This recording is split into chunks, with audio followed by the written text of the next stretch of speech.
Do you have an open mind? Can you suspend judgment for a moment? Most people can't. But what if your job depends on it? What if the freedom to hug people depends on it? What if your life depends on it? Here's a new theory. First, consider that we live in a world where everything is toxic. The soil, the water, the air, our food, even our medicines are toxic. Even stress can be toxic. Now imagine that all these toxins are poisonous to us on a cellular level. Imagine that our cells have a defense and respond to this situation. Poisoned genetic material, either RNA or DNA, is packaged up and sent out of the cell in tiny balls of protein. Let's call these balls of genetic material exosomes. Let's imagine that exosomes can act as messages to alert other cells of a particular poison, and so all throughout the body, more and more cells package up the poisoned material and release it. Also, at certain times of the year due to temperature cycles, humans tend to purge a high number of these poisoned genetic materials out of the body, resulting in symptoms of illness. These exosomes neither cause illness nor are they infectious, though they do appear to spread throughout the body. Now, that's exosome theory. Let's move on to the established theory of viruses. Viruses are generally regarded as not alive. They have no cellular structure and do not reproduce on their own, though we do have trillions of them inside our bodies. They are tiny bits of genetic material, either RNA or DNA, packaged in tiny protein balls that appear to exit and enter cells. Sound familiar? We believe that some of these entities are infectious and pathogenic, transmitting amongst humans and reproducing inside our bodies, causing illness and death. So let's look at the situation for this coronavirus and compare what is happening to these two theories.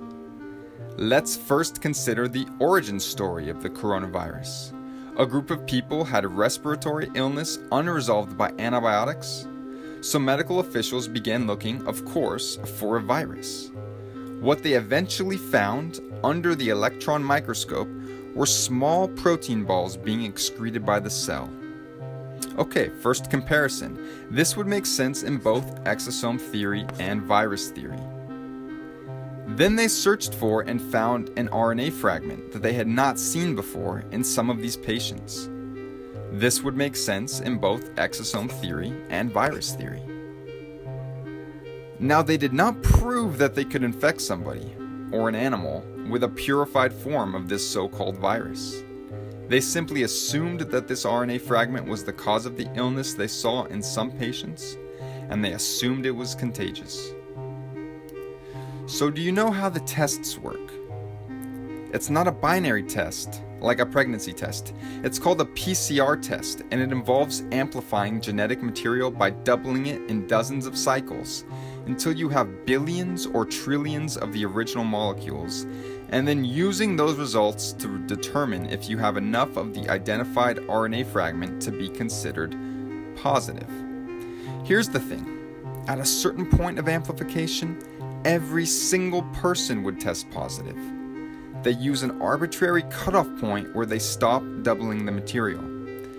That cutoff point is different amongst different tests for COVID-19.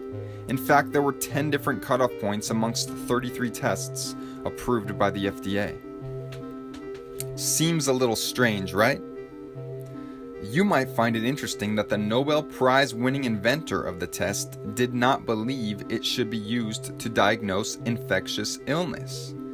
And perhaps you've heard about some of the problems with the test, such as the high rate of false positives. But in any case, let's say that after 37 times of doubling a specific genetic material they found in your body, they determine that you have enough of the RNA they are looking for to be considered positive. This could make sense in both exosome theory and virus theory. But clearly there are clusters of people getting ill. Look at New York City. It must be a virus. However, if you are being poisoned by something in your environment, it's likely people near you are too. And if we commonly purge these poisons during specific times of the year, many people may have symptoms of illness all at once. This fits either theory. Now, here's where things get interesting. Let's go to the Diamond Princess cruise ship situation. Did you know that people who were bunked together for days had conflicting positive and negative tests? How could one person have this highly infectious illness but not transmit it to somebody bunking with them for days? This would make sense in exosome theory, where the balls of RNA are not contagious, but it would not make sense for virus theory, where the balls of RNA are supposed to be highly infectious. Let's take a look at the first case of transmission in Illinois. A woman traveled to Wuhan, came back, and both she and her chronically ill husband ended up testing positive.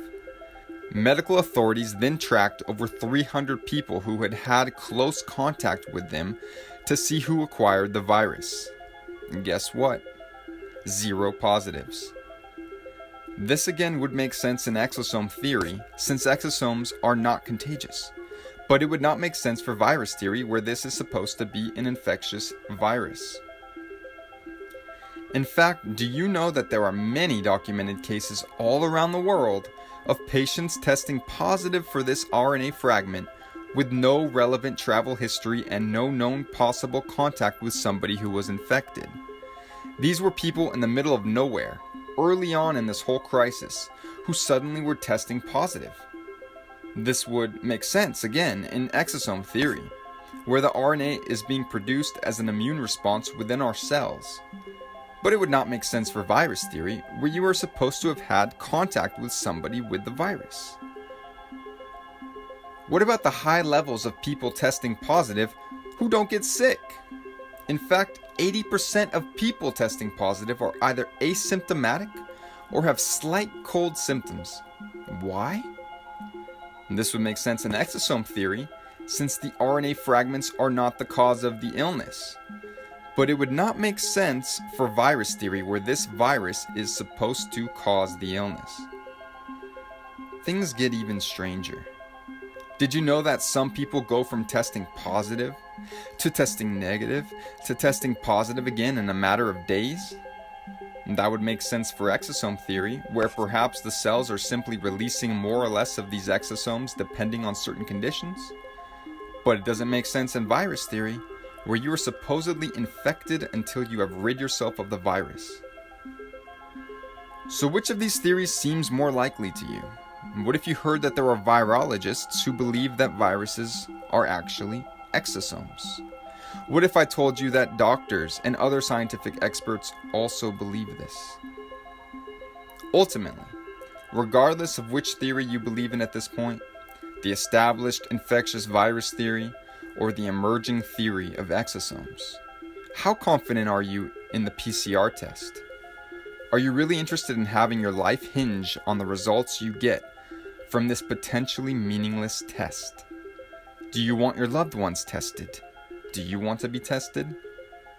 Or shall we perhaps refuse the test?